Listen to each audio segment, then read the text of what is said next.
between them. So I think that's one thing that really got me into the heart of worship over there. And it's so core, is that actually what the flow of the Spirit throughout their whole week. It's like they're always, they know where they stand with God. They know what God's done in their life. The Spirit is so tangible to them. And so even young people to old people are straight down and ready to meet with God. And similarly, further from that, on some of the Sundays that we were there, we actually went in, different people were sent out to different churches. There were 7 churches that we were sent out to, and everyone got a chance to preach in the local areas. I think for some people it was a very daunting experience. I think, if you can imagine that, some people had never done this before. Some people were wondering, scratching their heads, am I equipped? Am I able to manage this responsibility? There's a lot of praying beforehand. There's a lot of negotiation with God, like, God, if this is not your will, take it out of my hand. Send someone to come and preach instead.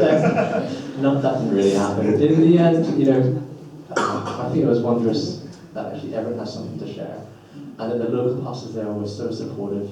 And actually, in the end, people's lives were touched, and people did respond.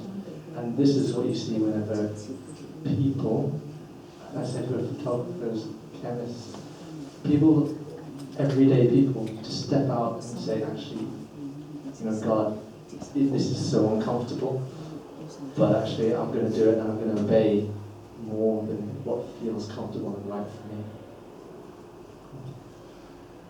On the day-to-day, we had a children's ministry going on, and that was run by really Serena and some of the other team members as well.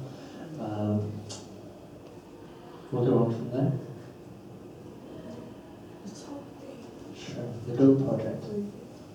Who can I choose to explain this? Can you explain this? Because you know the numbers more than most. Yeah. Okay. Yeah. So one of the things we like to do is to introduce self-sustaining projects to the places that we've gone to. So in the November trip, I was talking to Pastor MP. Says, what can we do, to help the locals in their day-to-day living? And we came up with this idea of goat farming.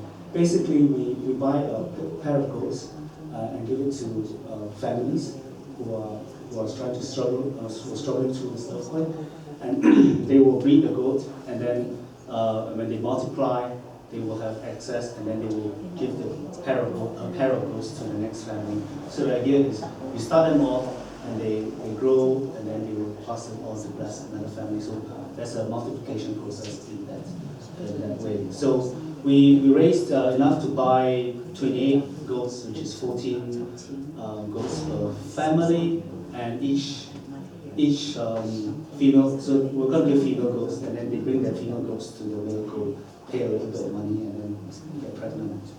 And I think every 6 months or so, they are able to give one birth, and they will usually give 1 or 2 kids. So if you do the math, then maybe after 2 years, you might have 10, 15 goats. You can actually give 2 away to the next family, and then they have a goat to grow the goats. So we have a list, and we've been blessed. Actually, over there's a guy that is helping us administrate this. He himself is a vet, so a Nepalese local guy, and he's going to follow up on the goats for us. He will visit the families for us, and then if the goats get sick, they teach them how to maintain their goats. So there's a local knowledge there. So that's a good project to do. Thanks. Okay. So all of those projects and all of those things were really done in the villages that we were visiting from Banapa. Closer to the end, we left Banapa and we headed down back to the main capital, which is Kathmandu. And that's where we went and we helped with the kids' camp at a kids' school. We were leaving the teachers for 2 days, and we were able to, everyone had time to look after a set number of kids. For some people it was 20, for some people it was up to 60 people 60 kids between 2 people. So that was a surprise. But this school has actually been. I didn't have to because I was a dentist. So this Glory Mission School was set up by a Korean missionary. If you've not heard much about Korean missionaries, they are everywhere nowadays, which is a good thing.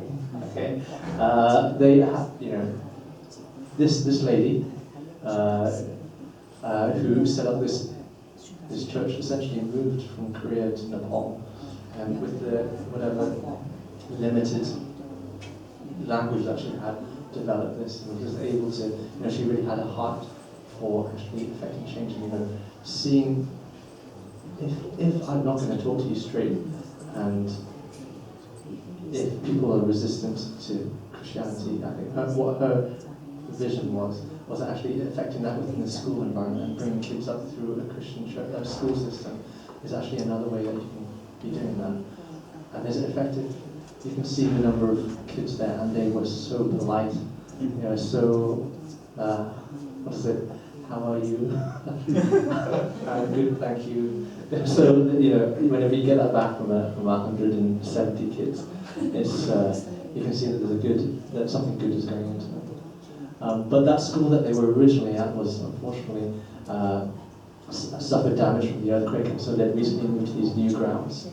But each of these kids was, over these 2 years, these 2 days, was looked after, and they were given a little bit of teaching, a little bit of fun, trying to instill principles into them. Benson was also there, doing a little bit of teaching the teachers. The teachers over there are pretty amazing. Can I hand you over to Catherine and Esther, who will tell you about what they did, because they're the ones who were with the kids.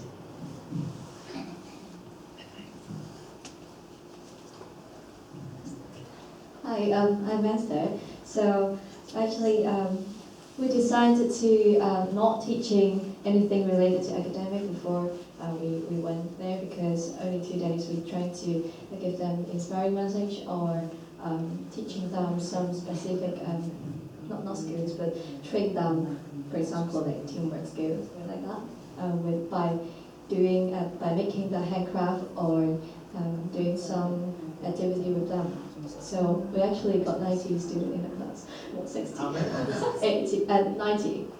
Yeah, most of them are primary school students. And me and Catherine what's the team to handle those children. And then we made some handcraft, including the 5-color gospel bean bracelet, and then teaching them the Bible story through making a craft.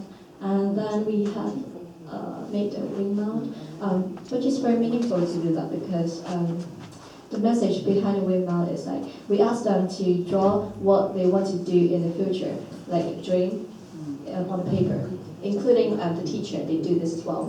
And then actually the teacher drew a guitarist on the paper and asked them, oh, you want to become a guitarist in the future? And they're like, yes. How are you actually? And they said, oh, I'm just 22. And I was just so surprised. Yeah, the windmill. So what does that mean? So if you live under God, and then God is like the wind, it blow the windmill and let the windmill spin. Yeah, and we actually on the first day we couldn't control the kid, because they were just out of control, and we shout out very loudly and just let them to listen to our instruction. But then we failed it, and then the local teacher came to us and then told us, you can do some special things to let them keep quiet, which is clap hand. So we don't simply clap hand, we like clap in rhythm, like and then keep doing this until the whole class following you to clap, and then they just keep quiet. This is like kind of a classroom management. After I check it, I Google it after I went back to UK. Yeah. Before I think one of the things that I noticed in Gloria School is that the water they drank from the tap is actually a little bit yellowish.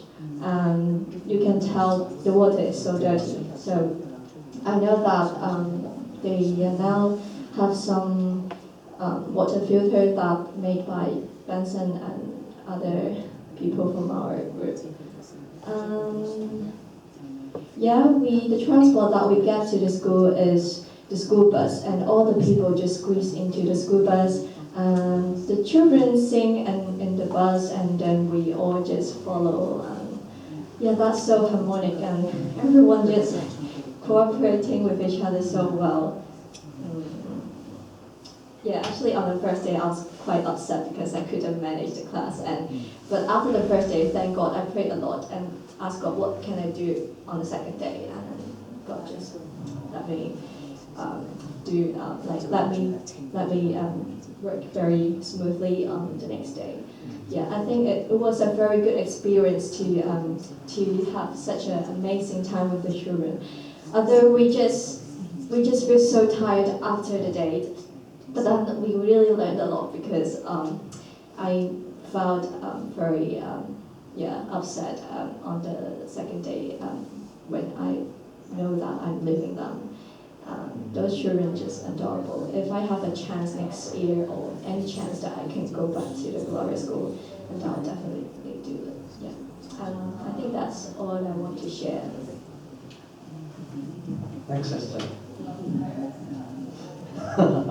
So as you can tell, you don't just go with skills, you actually do come back with some new ones and be able to clap in rhythm.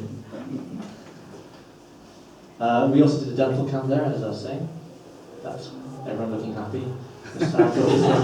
There were no sad children. That was a school camp that and the teaching that Benson was giving. And you can see actually that we were able to, with all the funds that were raised through the fundraising, which various people in the team were doing, and the contributions from the different churches, we were able to, give little care packs to each of the children in the, sure. And notably the guitar and the piano that were donated. They were really useful. We had a session in which we had a musical session because that's something that the kids were really interested in. The way of learning that they have is very different from over here, and they are able to just pick things up just by watching, and they can recreate. They're mimics essentially, and so their ability to learn instruments is quite amazing. And I so pardon? Yes, it was from Judy. Thank you for that. I'm sure the kids are using it a lot now.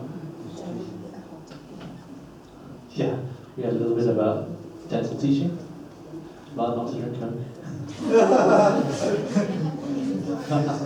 And this is the water filters, Coke and water. As you can see, this is something that Benson and Quicking were busy doing in one of the kitchens in the middle of one night.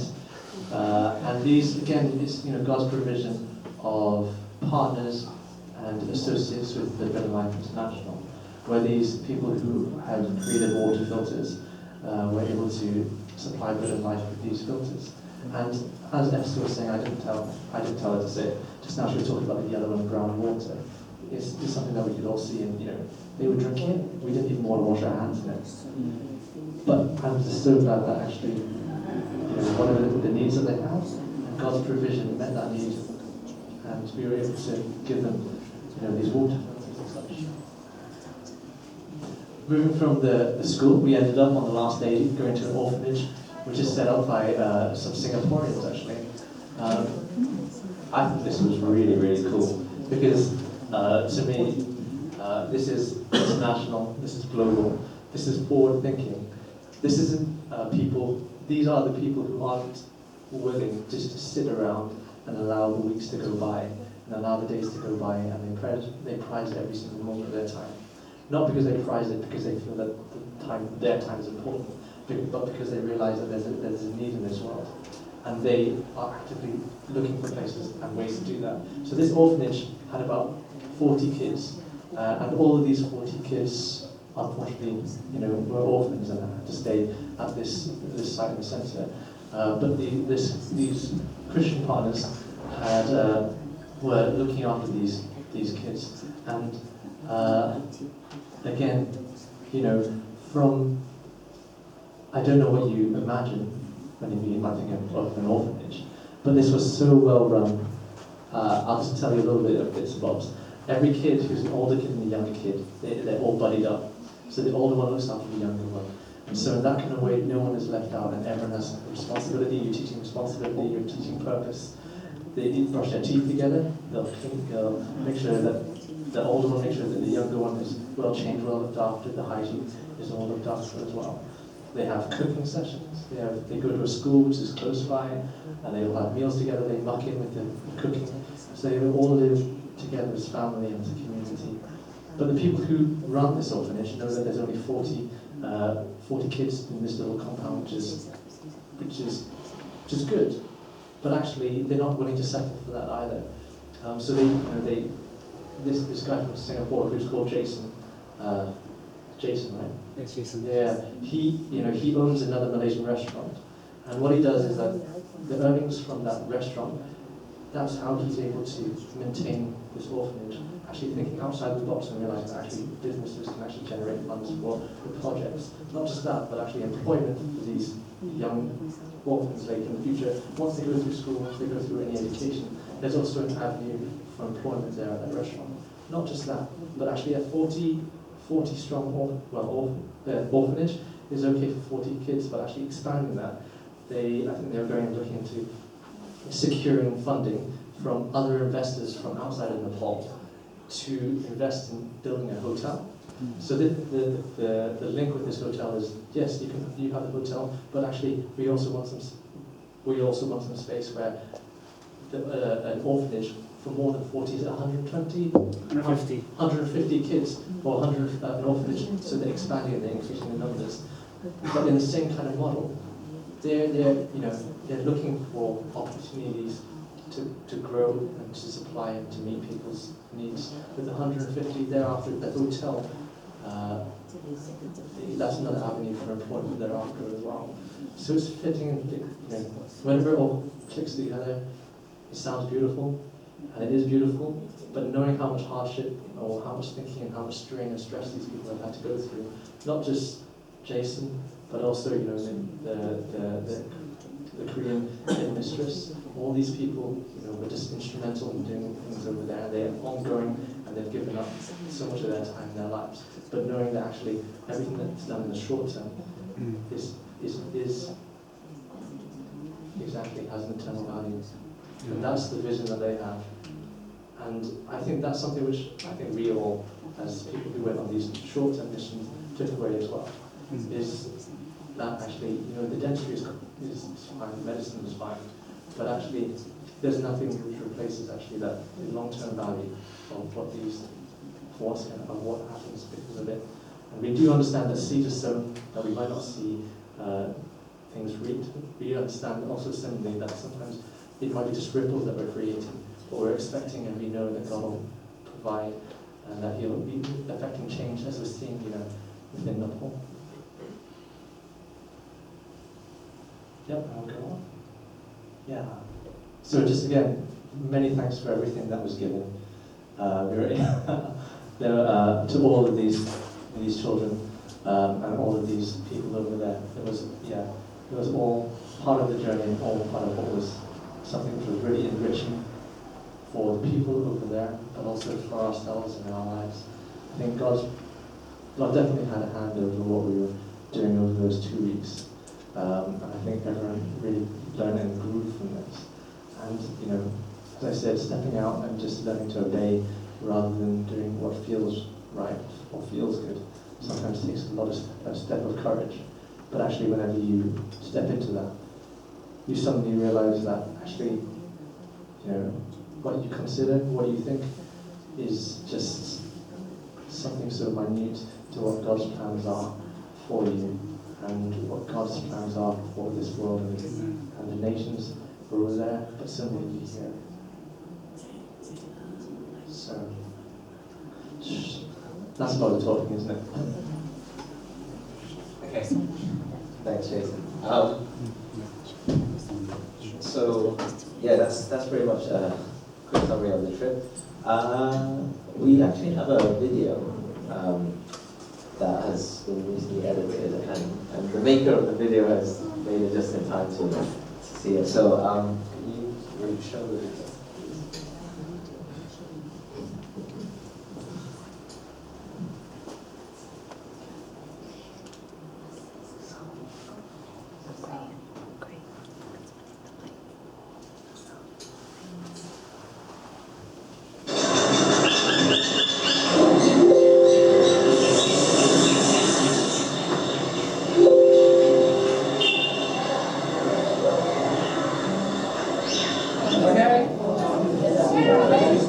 Most of the Nepali people, those who are farmers, they don't have any shift budget because whatever thing they grow and on will be sufficient for their daily basis need.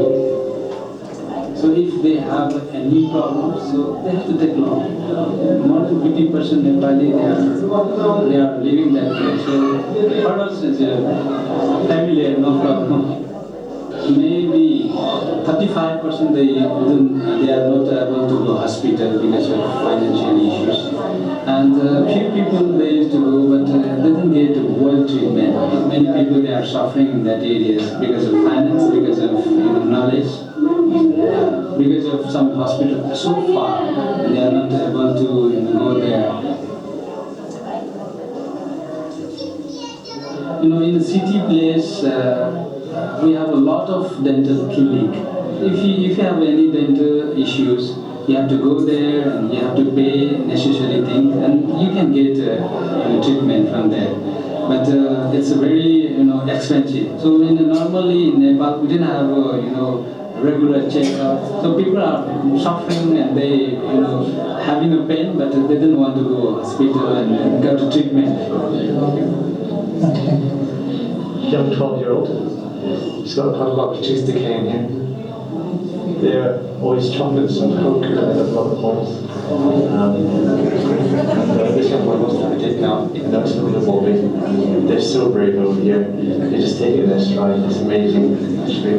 Well done. That's like it. Very brave. You wanted it a bit.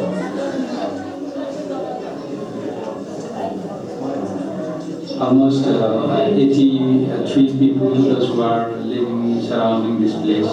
They got the privilege to come here and get medicine treatment from you. It's wonderful for them. It's very good. It's a fantastic job.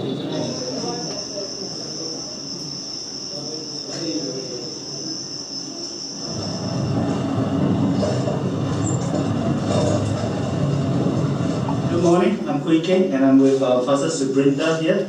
We are at this place, Sept2016, and we're actually now clearing the land for Pastor B. Bahadur. And the house was destroyed by the land that he was